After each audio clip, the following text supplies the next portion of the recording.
नमस्कार। लोकसभा चुनाव का बिगुल देश भर में फूंक चुका है। प्रधानमंत्री नरेंद्र मोदी ने विधिवत तरीके से दक्षिण भारत के राज्यों से लोकसभा चुनाव का शंखनाद बड़ी जनसभाओं के माध्यम से कर दिया है। अब बारी मध्य और उत्तर पट्टी के राज्यों की है। बीते दिन मध्य प्रदेश के झाबुआ में प्रधानमंत्री नरेंद्र मोदी ने बड़ी जनसभा के माध्यम से लोकसभा चुनाव का बिगुल फूंक दिया है। विधानसभा चुनाव में मिली अप्रत्याशित जीत के बाद भाजपा उत्साहित है और बीते कई चुनावों में मध्य प्रदेश में लोकसभा और विधानसभा के जो चुनाव हुए हैं उसमें लगातार अच्छे प्रदर्शन के कारण मध्य प्रदेश में बीजेपी के सामने कुछ बड़ी चुनौतियां नजर नहीं आती हैं। अब यहां पर जब 29 लोकसभा सीटों वाले मध्य प्रदेश में स्थिति वर्तमान की यह है कि 28 सीटों में बीजेपी का कब्जा है और कांग्रेस के खाते में महज एक सीट है और वो सीट है छिंदवाड़ा। आज हम बात करेंगे मध्य प्रदेश के रीवा संसदीय सीट की। पिछले 10 सालों में या फिर यह कहा जाए कि जब देश की कमान प्रधानमंत्री नरेंद्र मोदी ने संभाली तब से 2 बार से बीजेपी के सांसद जनार्दन मिश्रा हैं और अब 2024 के लिए भी वो अपनी दावेदारी पेश कर रहे हैं।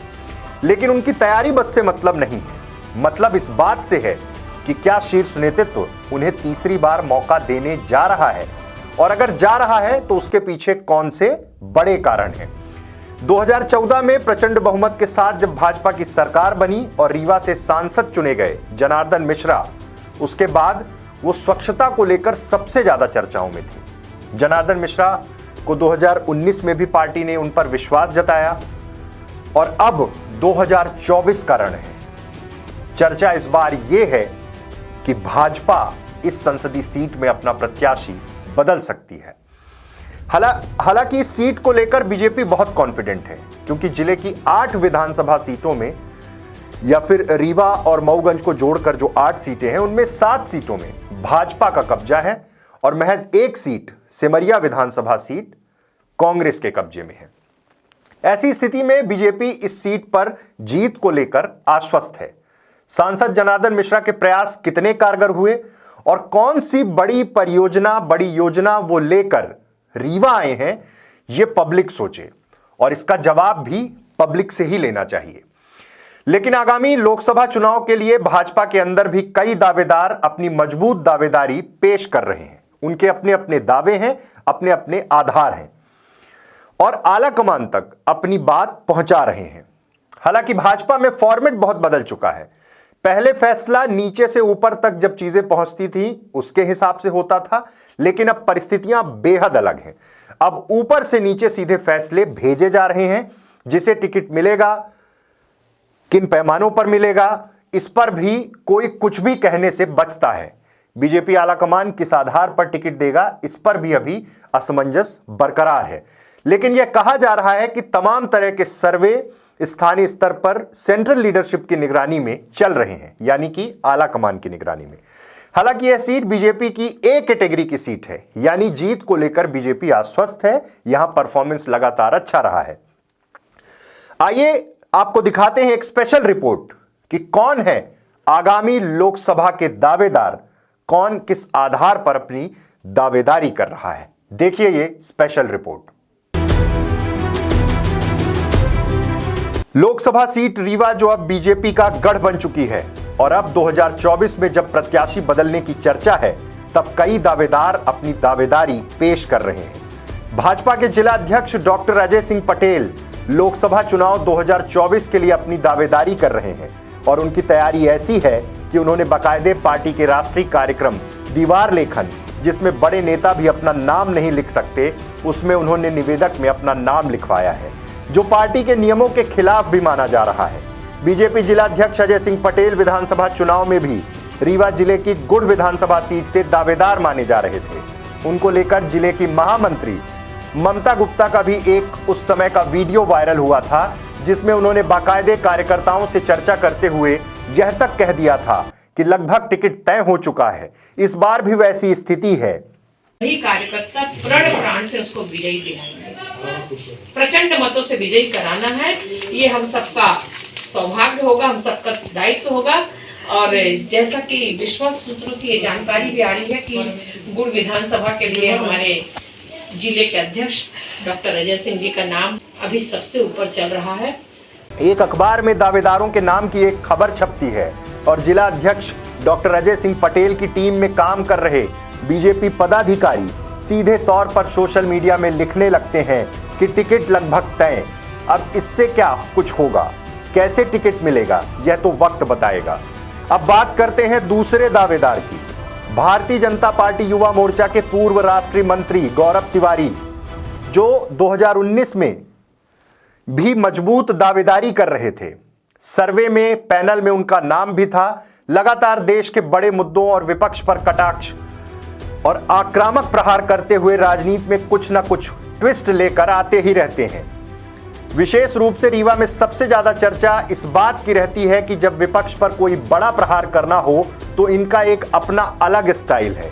एक बड़ा होर्डिंग जिसका कंटेंट बहुत अलग हो और सीधे सीधे कांग्रेस के बड़े नेताओं पर आक्रामक रहते हैं। कभी दिग्विजय सिंह पर एफआईआर कराने पहुंचे तो कभी कमलनाथ का वैक्सीन लगवाते हुए होर्डिंग लगा के राजनीतिक कटाक्ष कर दिया। 3 साल पहले नेटफ्लिक्स की विवादित web series a suitable boy के खिलाफ ऐसा मोर्चा खोला कि नेटफ्लिक्स के खिलाफ एफआईआर हुई। देश भर में हंगामा हुआ, शेयर्स गिरे। 2024 के पहले दिन प्रेस कॉन्फ्रेंस कर अयोध्या राम मंदिर पर केंद्रित कैलेंडर का विमोचन किया और पूरे जिले में वितरण शुरू करा दिया और उसी दिन पत्रकारों से चर्चा करते हुए दावेदारी कर दी और फिर रीवा में एक होर्डिंग लगा दिया, जो 22 को अयोध्या नहीं जाएंगे वो 24 को नहीं आएंगे। मतलब सीधा हमला कांग्रेस पर था। युवा मोर्चा के पूर्व राष्ट्रीय मंत्री गौरव तिवारी की युवाओं में अच्छी पकड़ है। चुनाव प्रबंधन और संगठन के काम का अनुभव पुराना है। बात करते हैं तीसरे दावेदार की। मध्य प्रदेश भाजपा के प्रदेश मंत्री और बजरंग दल के पूर्व राष्ट्रीय संयोजक राजेश पांडे भी टिकट की दौड़ में हैं और दावेदारी कर रहे हैं।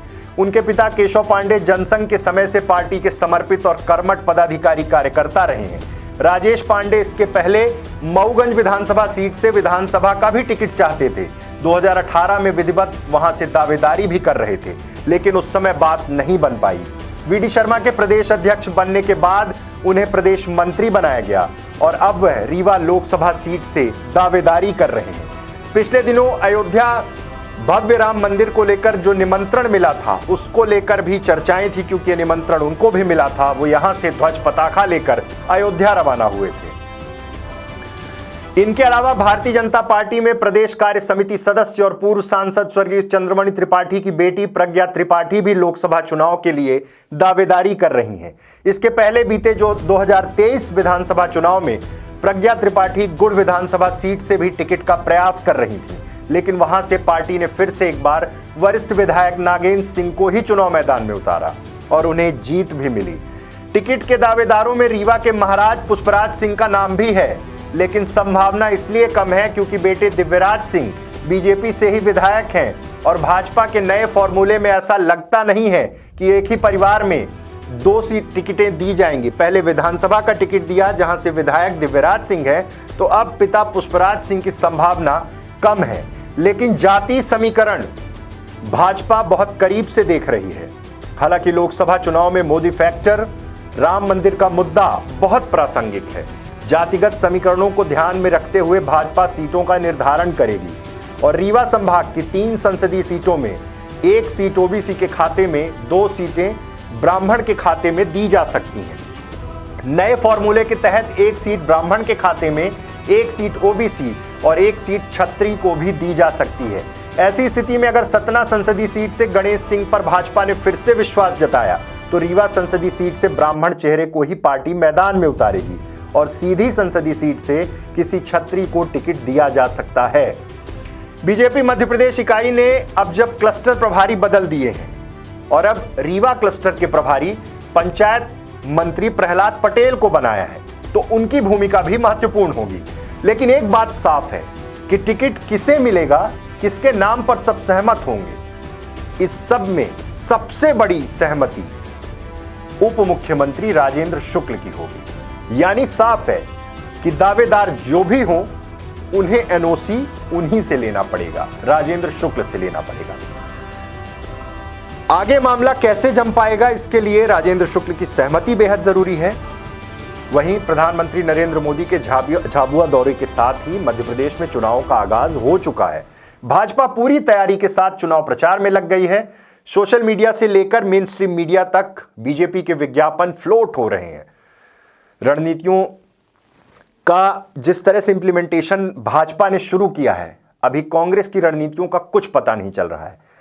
कांग्रेस को झटके पर झटका लग रहा है और रीवा संसदीय सीट से जब बीजेपी के दावेदारों के नाम सामने आ गए तो वहीं कांग्रेस के भी कई दावेदार हैं। अगले एपिसोड में हम आपको बताएंगे कि कांग्रेस से कौन दावेदारी कर रहा। लेकिन फिलहाल रीवा संसदीय सीट में पूर्व राष्ट्रीय मंत्री, युवा मोर्चा गौरव तिवारी, जिला अध्यक्ष अजय सिंह पटेल मजबूत दावेदारी कर रहे हैं और वहीं वर्तमान सांसद जनार्दन मिश्रा को उम्मीद है कि पार्टी एक बार फिर उन्हें मौका दे सकती है। अब किसे लोकसभा का चुनाव में प्रत्याशी बनाएगी और यह साफ हो जाएगा कि क्षेत्र में कौन सक्रिय है। यह सब कुछ सामने है, जनता के सामने है, जनता देख रही है। और लेकिन जनता को यह समझना पड़ेगा कि कौन ऐसा चेहरा होगा, कौन ऐसा नेता होगा जो विजनरी हो, जो रीवा लोकसभा क्षेत्र से जब चुनकर आए तो रीवा के लिए कुछ बड़ा करे। पिछले 15 सालों में जो लोग चुनकर गए हैं उन्होंने रीवा के लिए क्या किया, कौन सी बड़ी परियोजना लेकर आए, इस बात पर चिंतन और मंथन की जरूरत है। इसलिए राजनीतिक दल ऐसे ही प्रत्याशियों को चुनाव मैदान में उतारें जो एक बड़ी सोच के साथ रीवा के लिए कुछ बड़ा कर गुजरने का जुनून लेकर राजनीति में आए। तब रीवा और ज्यादा आगे बढ़ पाएगा। व्यवस्थित विकास और साथ ही साथ कुछ नई परियोजनाएं रीवा को मिल पाएंगी। बहुत बहुत धन्यवाद।